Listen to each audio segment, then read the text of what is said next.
他每天都会购买一张随机目的地的机票，唯一的要求便是必须飞往西方，还特意强调路程越远越好，然后才找个角落坐下来，紧盯着墙上的电视，直到画面里的主持人突然睡着，普通市民也横七竖八地躺在地上，男人这才缓缓站起身，说出一句意味深长的话：咱不是开头走。紧接着他匆匆离开这里，神色紧张地冲进候机大厅，仔细地打量着机场里的一切。突然这时，不远处的一个身影吸引了他的注意力，短暂的思考后，男人开始加快脚步，3步并作2步地冲到保安身边。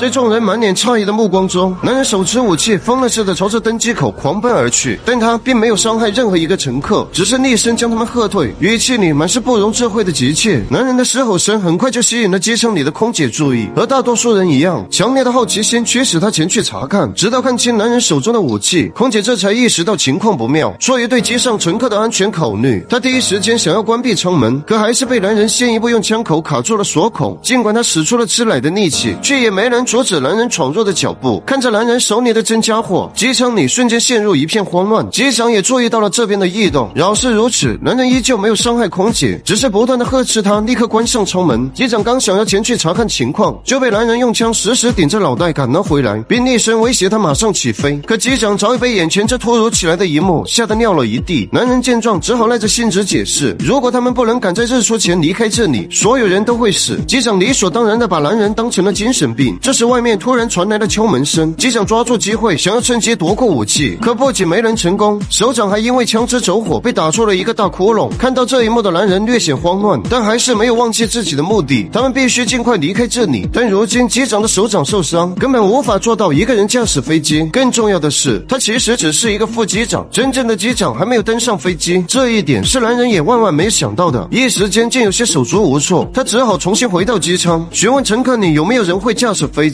可众人都像是看傻子一样看着他，飞行员可不是 C1 驾照，一抓就能有一大把。眼看始终没人回应，男人的心瞬间跌入了谷底。但好在天无绝人之路，这时角落里的一个女人西亚突然举起了手，表示自己有过几年直升机的驾驶经验，虽然和驾驶民航飞机有些许不同，但至少是专业对口，多少能派上用场。事到如今，男人也只好死马当活马医，只能将所有的希望都寄托在西亚身上。好在在2人的操作下，飞机开始缓缓移动。刚刚疏散完受惊乘客的机长这看到后，只感觉一阵头皮发麻。从业几十年，他只见过不等乘客的，却没有见过竟然还有不等机长的。驾驶舱的副机长刘波儿直到这时还在试图劝说男人取消飞行，毕竟他的话实在太过荒唐，没直接说他是神经病已经是出于礼貌。但男人可不在乎这些，他心中只有一个念头，那就是必须尽快离开这里。眼看刘波儿始终不为所动，男人索性直接将枪口对准西亚，如果再不起飞，他就要让西亚去见上帝。刘波儿见状，尽管满心无奈，却也只好乖乖照做。他开始例行呼叫地面塔台，请求起飞。可无论如何呼叫，无线电那头却始终得不到任何回应。他这才意识到，肯定是刚才的子弹打坏了下面的系统设备舱。眼看距离日出的时间越来越近，怒不可遏的男人发出了最后通牒。机长见状，只好提醒空姐，让乘客们系好安全带，乖乖坐好。此时，机场里的所有人都人心惶惶，谁也不知道男人劫机的真正目的，更不知道这架飞机最终会飞往哪里。但可以肯定的是，这一趟旅程显然不会太平。直到看见飞机逐渐拉升高度，男人悬着的心才终于落了地。待到飞机平稳飞行后，男人这才说出了自己的真实身份，他是被指派到北约的军官雷蒙。就在不久前，他无意间偷听到高层的电话，得知了太阳即将发生变异的事，凡是被太阳照射到的所有生物都会立马死亡，即便是躲在建筑物内也是无济于事。事实上，就在他们起飞前，整个亚洲和美洲早已沦陷。一开始他也不相信这荒诞的说法，直到刚才看见新闻里的画面才彻底醒悟，他们现在唯一要做的就是一直朝着西方飞行，和太阳赛跑，只有这样他们才有活下去的希望。尽管雷蒙说的绘声绘色，但西亚始终不相信这天方夜谭般的话。他现在最关心的是机长手上的伤势，如果不及时处理，就会有感染的风险，到那时他们想去哪里都无法做到。雷蒙也瞬间意识到了这个严重的问题，无奈之下只能放西亚去找医生。见到西亚从机舱里出来，乘客们都开始七嘴八舌的询问飞机上究竟发生了什么事。对此，尼尔也只能人含糊地表示，机长稍后会向大家解释一切，但当下最要紧的是急需一名医生为受伤的机长处理伤口。一番询问下来，只有一个头发长在头上的女人举起了手，她表示自己尽管是个兽医，但对于处理伤口这种小事或许可以试一试。爆炸过程中，黑姐竟开始和机长眉来眼去，西蒙瞬间察觉到了不对劲，直接警告他们别耍花招，如果看不到地上的海洋，他会让所有人吃花生米。机长见状，心里的小心事也只好作罢，但他希望西蒙不能将太阳要杀死所有人的事告诉机舱里的其他乘客，他不想引起众人的恐慌。至于如何解释，他已经有了盘算。随后，机长在广播中谎称一切都在掌握中，只是因为一些不可控的因素，他们需要临时飞往另一个机场，然后再重新飞往目的地莫斯科。听见机长说的这些，西蒙也按照约定没有说出太阳发生变异的事，但眼下他们还面临一个棘手的问题，飞机上的燃料根本飞不到西蒙所谓的目的地，他们必须要在中途停靠补充燃料。西亚提议可以将降落位置选择在距离最近的冰岛机场。牛班突然意识到，或许这是他们获救的机会。尽管没人向地面发出求救信号，但他们毕竟是民航客机，不仅没有经过地面塔台的同意就擅自起飞，还要随意降落在其他国家的机场，这显然不合常理。一旦落地，必定会引起当地军方的注意。但现在高兴还为时过早，因为飞机上根本没有止血的药物。机长手上的伤，如果只是简单的包扎，根本无法起到任何作用，他的伤势也只会越来越严重。莉亚提议或许可以尝试一下用部队里常用的灼烧止血方式，但那种疼痛可不是一般人能够承受。机场里的乘客在听完机长近乎敷衍的安抚后，反而变得越发激动，都在七嘴八舌地询问西蒙究竟发生了什么。其中一个衣着考究的中年男人更是直接问出太阳究竟是怎么回事。尽管如此，西蒙仍按照约定没有说出事实，乘客们都在忌惮他手里有枪，只能选择闭嘴。但此时其中一个女人却勇敢地站了出来，她坚决反对航班临时改道，因为她的儿子明天在莫斯科有一场极为重要的手术。出于母亲的本能，让她不再惧怕任何威胁。眼看牛班依旧不为所动，女人索性直接上前，情绪激动的想要和牛班拼命。整个机舱顿时乱作一团，其他乘客的情绪也彻底被点燃。眼看冲突即将愈演愈烈，却没料到这时一个男乘客竟开始剧烈呕吐，所有人都以为是什么传染病，开始对他纷纷避而远之。只有那个衣着考究的男人主动上前帮扶，不过他醉翁之意不在酒，真正的目的是趁机夺过西蒙手上的枪。在占据绝对的主动权后，男人当即要将视为恐怖分子的西蒙关进卫生间。听闻此言，西蒙只感觉满心委屈，他可是在救所有人的性命，可到头来却被当成了恐怖分子。眼看自己说什么也无法改变众人的想法，西蒙深知好汉不吃眼前亏的道理，只能乖乖主动走进卫生间，暂时妥协。本以为这个小插曲就要不了了之，却不料男人竟又将枪口直接对准机长，并质问为什么要隐瞒太阳变异的事。机长也只能无奈地表示，他这么做不过只是为了不刺激西蒙，那家伙就是个神经不正常的疯子，他不确定对方会做出什么过激的事。不过好在他计划在冰岛临时停靠，届时所有人必定会被军方营救，一切就都能结束了。从机长的眼神中，男人看出了他不像是在说谎，这才缓缓将手中的武器交出。机舱又重新回到了先前平静的状态，只是在那份平静之下，依旧暗藏着不安。这是先前呕吐不止的男人在颤颤巍巍地说出钻石2个字后，就直接一命呜呼。此时的飞机已经抵达了冰岛上空，机长刚想要准备降落，就看到让他无比震惊的一幕，地面上的冰岛机场早已被烧得面目全非，全然一副世界末日的场景。显然他们获救的美梦彻底破灭了。机舱里的乘客也透过玻璃看到了地面上那瘆人的一幕，尽管难以置信，却又不得不信。西亚瞬间意识到，或许西蒙所说的一切都是真的，他并不是什么恐怖分子，而是真的在拯救所有人的生命。他们一直都错怪他了。机长在交代西亚重新寻找距离最近的降落点后，便重新回到机舱，将西蒙从卫生间里放了出来。所有人都想知道究竟发生了什么，他们又该如何是好。尽管先前闹了许多不愉快，但重新拿回武器的西蒙也就不再计较那些过往恩怨。他将太阳变异的情况一五一十的全盘托出，如今能够活命的唯一方式就只有一直朝着西边飞行，永远赶在太阳的前面。但理想很美好，现实却很骨感。这时西亚带来了一个坏消息，他查询过后惊讶地发现，他们距离西方最近的机场200公里，可飞机的燃料只够飞行80公里，他们根本无法抵达那里。现在唯一的方案就是掉头往东边飞，在距离40公里的地方有一个小型机场，他们可以暂时去那里补充燃料后，继续朝着西边飞行。听完此言，西蒙瞬间变得激动起来，他认为那和去送死没有区别。不过这一次机长不再妥协，在他看来，如果执意朝着西方飞行，他们活下来的希望等于0，飞机最终必定会因为燃料耗尽而坠毁。但现在掉头则还有一线生机。在安抚好乘客们的情绪后，机长转身重新回到驾驶舱，尽管并不清楚那个小机场会不会和冰岛机场一样早已沦陷，但眼下他们已经别无选择，可命运似乎在和他们开玩笑。在飞机即将抵达机场时，左边的引擎竟突然失去了动力，飞机在失去平衡后开始剧烈颠簸，随时都有坠毁的风险。机长当即下令关闭另一个引擎，开始滑行降落。可这种操作通常只有小型实习机才会这么做，大型客机这么做和送死没有区别。但眼下已经没有更好的办法，机长只能孤注一掷，随即让乘客们做好撞击准备。眼看飞机距离机场越来越近，所有人的心都提到了嗓子眼，绝望笼罩了整个机舱。不过幸运的是，机长凭借娴熟的驾驶技巧，成功让飞机平稳落地。但不幸的是，失去动力的飞机同样失去了较好的制动效果。如果不能尽快让飞机停下来，他们就会直接撞上前方的仓库。机长和西亚二人连忙将手刹拉到底，拼尽全力试图稳住飞机。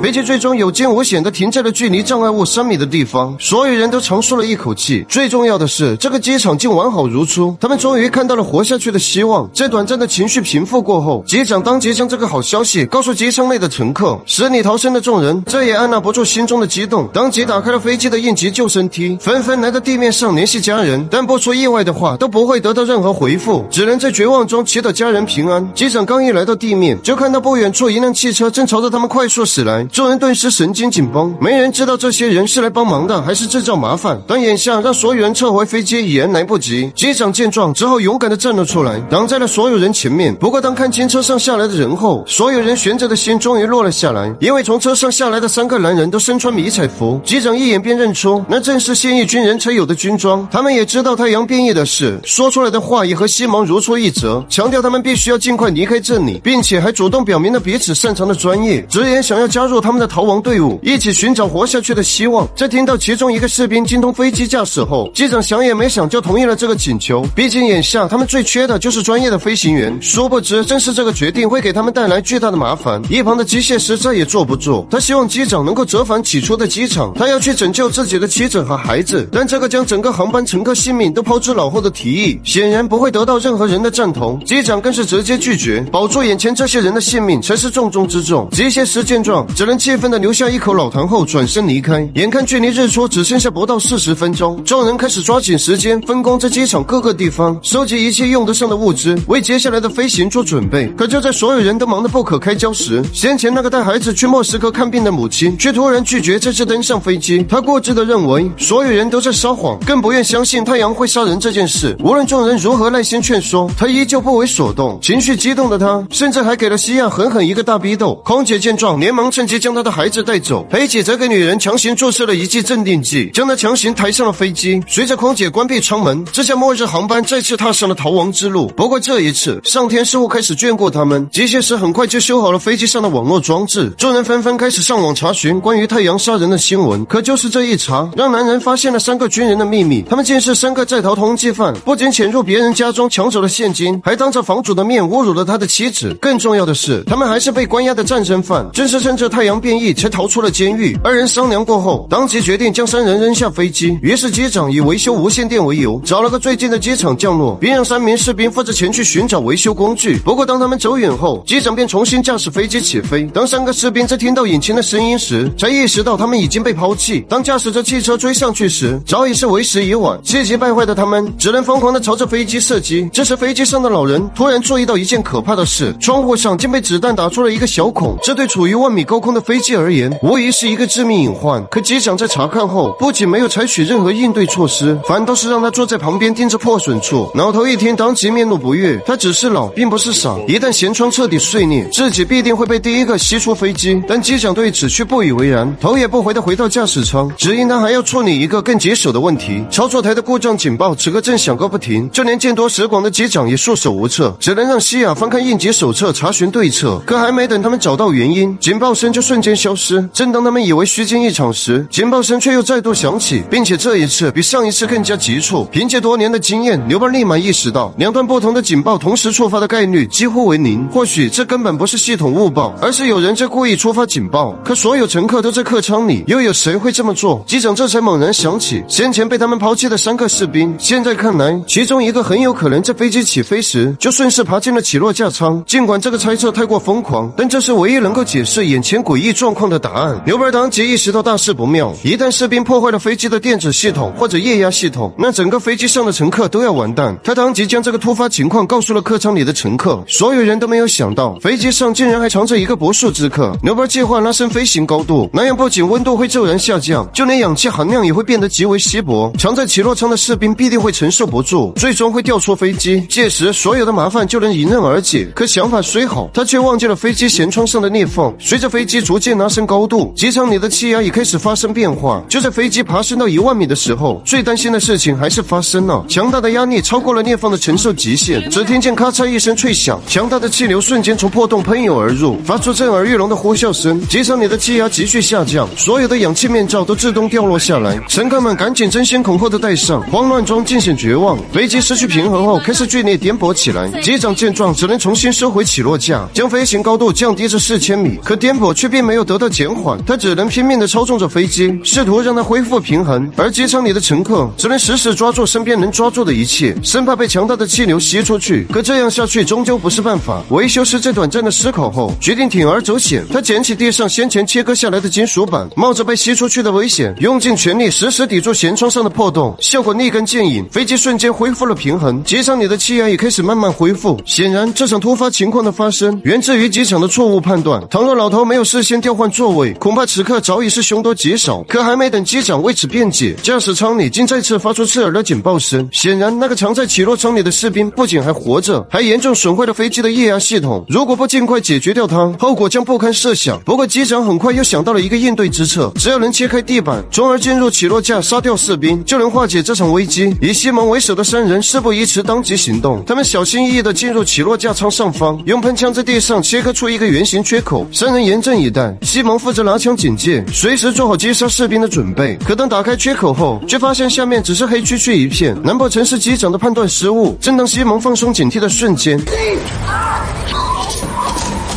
在杰森的帮助下，最终有惊无险地解决了这个麻烦，3人这才得以松一口气。可当英勇的杰森回到机舱后，却发现诡异的一幕，所有人的目光都齐刷刷地投向他。原来在上次临时停靠时，其他乘客早已发现他解剖了先前呕吐不止年轻人的尸体，然后取出了胃里的钻石。杰森不仅知道尸体里有钻石，还能做到亲手解剖，显然这绝非普通人能够做出来的事。杰森知道自己再也瞒不住，索性从口袋里掏出几颗宝石，声称自己是个爱国人士。这些宝石原本属于土耳其，却被意大利人盗走，几经辗转，最终落入了比利时一家博物馆中。他花了整整10年才将其找回。为了躲避海关检查，才选择人体走私的方式。但让他也没有想到的是，那个年轻人竟然没有按照他的要求吞服宝石，这才导致肠胃破裂而亡。尽管杰森说的有理有据，可所有人依旧不为所动。机长当即找了一个最近的机场降落，除了机械师负责修复破碎的舷窗外，其他所有人将杰森带到库房进行审判。在末日之下，谁都不想冒险和一个杀人犯待在一起。面对众人的口诛笔伐，杰森纵有百口也难辩。正当他以为自己在劫难逃时，却没想到西蒙竟突然站出来为他说话。他先是给众人说出一个秘密，其实当初他不只是偷听到太阳变异的消息，还得知了一个末日庇护所的存在，只是眼下他并不清楚具体位置。如果想要找到庇护所，他需要有勇有谋的杰森辅助。黑姐在听后问出一个致命的问题，是不是不放过杰森，他就不会带所有人前往庇护所？听完此言，西蒙在看了一眼杰森后，毫不犹豫地给出了肯定的答案。为了彻底打消众人的顾虑，西蒙还特意给杰森做了担保，如果这家伙今后做出任何出格的举动，就把他们2人同时扔下飞机。于是众人再次投票表决，最终少数人服从多数，杰森得以继续登上飞机。就这样，这架末日航班再次启程。在得知有庇护所的存在后，所有人都对未来重新燃起了希望。可这份快乐并没有持续太久，因为西亚意外发现机长的状态十分不对劲，明明温度适宜的驾驶舱，他却感到无比燥热。更重要的是，说话还语无伦次，逻辑混乱。西亚这才意识到，机长从登上飞机的那一刻起就从未休息过。可任由他如何劝说，机长始终不愿离开驾驶位。西亚见状也不好多说什么。可没想到的是，没过多久，他们便在厕所发现晕倒的机长。经过黑姐的诊断，机长是因为伤口感染导致的昏厥，如果不及时送往医院进行手术，就极有可能会有生命危险。可眼下是末世，哪里还能找到医院？尽管黑姐只是兽医，却也是当下唯一能找到的医生。由于机长昏迷不醒，险，驾驶飞机的重任只能交由西亚。机械师则在一旁辅佐。万幸的是，这一次没有出现任何意外，飞机平稳落地。众人当即开始分头行动。西蒙、杰森以及老头负责寻找庇护所的线索，黑姐则负责将机长带到医院为其手术，其余几人则负责为飞机寻找燃料。此时距离日出仅剩下不到2个小时，想要在短时间内从如此多的文件里找到关于庇护所的信息，显然是不太可能完成的任务。好在这时，老头突然注意到房间角落的监控摄像头，他们完全可以通过回放录像，从而找到庇护所的位置。三人开始分头行动，老头负责去保安室查看监控，西蒙和杰森则留下来继续寻找文件。西蒙本就是一个种族歧视者，在看到一份关于土耳其的文件后，他还故意大声念出上面侮辱性词汇。尽管杰森怒火中烧，可念及西蒙曾救过他的命，也只是出言警告，却没料到西蒙竟得寸进尺，语言上更是越来越过分。杰森终于忍无可忍，当即上前拍脸警告，可这也让西蒙找到了报复的机会。他二话不说就给了杰森一拳。杰森见状再也按捺不住心中的怒火，二人随即扭打在一起，你一拳我一拳，打得有来有回，双方实力不分伯仲。几个回合后，西蒙想要趁机拿回武器，反应过来的杰森当即上前阻止。情急之下，西蒙抄起桌上的话筒，狠狠砸在了杰森脑袋上。直到这时，冷静下来的西蒙才意识到自己闯了大祸。为了不被发现，他当即来到保安室。此时老头也正好找到了庇护所坐标。当问到杰森的下落时，西蒙只好谎称对方已经提前离开。尽管老头察觉出了异常，却也没有多想。可当他把监控画面复位时，却发现了倒地不起的杰森。心虚的西蒙赶紧关掉电脑，催促着老头尽快离开。结合西蒙脸上的伤痕，老头瞬间明白了一切。但碍于西蒙手上有枪，他也只好装傻充愣。所有人都回到了飞机上，机长的手术非常成功，不用太久就可以完全恢复。可机场里带孩子的女人很快就察觉到了不对劲，明明是3个人去寻找庇护所的位置，回来时却只有2个，这显然不正常。西蒙见状也只是谎称，他也不知道杰森的下落，或许对方早已离开。老头本着多一事不如少一事的原则，也表示对此并不知情。眼看距离日出只剩下最后30分钟，他们必须要尽快离开这里。可就在机长准备启动飞机时，却发现前方一辆汽车急速朝着他们驶来。男人正是被打倒在地的杰森。杰森的出现瞬间拆穿了西蒙的谎言，所有人举手一致同意将西蒙关押在起落舱听候发落。不过他们现在还面临一个新的麻烦，尽管老头已经找到了庇护所的坐标，可在地图上查询后才发现那个位置距离机场足足有15公里，但留给他们的时间却只有不到30分钟。尽管此行凶多吉少，但事到如今他们已经没有其他选择。不多时，飞机便顺利抵达坐标所在的军用机场，他们需要尽快找到一辆汽车，赶在日出前抵达庇护所。好在这里是军用机场，不多时便找到2辆吉普车，由西亚和杰森各自驾驶一辆，将所有乘客分成2队赶往目的地。看着那架看似老旧的飞机渐渐远去，众人心中五味杂陈。西亚的汽车驾驶技巧十分娴熟，没过多时便成功赶到基地。可就在他们进入后，铁门竟直接上锁，如此一来，另一行人就无法成功进入基地。光头本想上前阻止，却被高压电直接击晕。好在这时机长找到一旁的铁门按钮，可还没等他们高兴太久，铁门就又缓缓关闭。机长这才意识到，他们必须要一直按着按钮，才能保证铁门一直被打开。可如今距离日出只剩下最后15分钟，就在众人一筹莫展之际，西蒙在这时竟主动站了出来，他愿意留下来为另一行人打开铁门，想以此来免掉自己曾经犯下的错。其他人想也没想就同意了这个提议，毕竟没人愿意冒这个风险。老头当即为西蒙解开手铐，可这时西亚却让老头把钥匙给他。西蒙瞬间有种不祥的预感，果然等到其他几人走远后，西亚直接将西蒙锁在了铁座上，并直接将钥匙扔出了铁门外。这样一来，只有另外几个人顺利通过铁门，才能为他解开手铐。事到如今，西蒙只能将唯一的希望寄托在杰森身上，但他不知道的是，由于杰森先前脑袋被砸过，竟神志不清的将车撞向了路边的栏杆。尽管没有人员受伤，却也让他们失去了最重要的交通工具。事已至此，众人只能弃车选择步行。幸运的是，他们最终成功来到基地外面，但不幸的是，这里的铁门同样带电，众人都不敢轻举妄动。这时乘客中一名物理老师想到一个绝妙的办法，他们完全可以利用汽车轮胎作为绝缘体，只要双脚不触碰到地面，就不会被电伤。这一招果然奏效，不多时众人便成功翻越栏杆，并和基地里等候多时的西亚会合。他们一行人终于活了下来，成功进入了庇护所。可真正拯救他们所有人的西蒙，此刻却被铐在铁座上，等待死亡的降临。这部剧到这里，第一季算是完结。在整部作品里，没有绝对的好人，也没有绝对的坏人。很多人会觉得西蒙的结局太过悲惨，也有人觉得他罪有应得。如果不是临时作妖惹怒杰森，根本不会有后面发生的事。这部作品没有刻意拔高人性，也没有刻意渲染悲情，只是真实的展现了绝境中普通人的生存状态。它让我们明白，在极端环境下，人性的复杂会被无限放大。我们或许会犯错，或许会自私，失，但也有可能在关键时刻迸发出连自己都意想不到的勇气。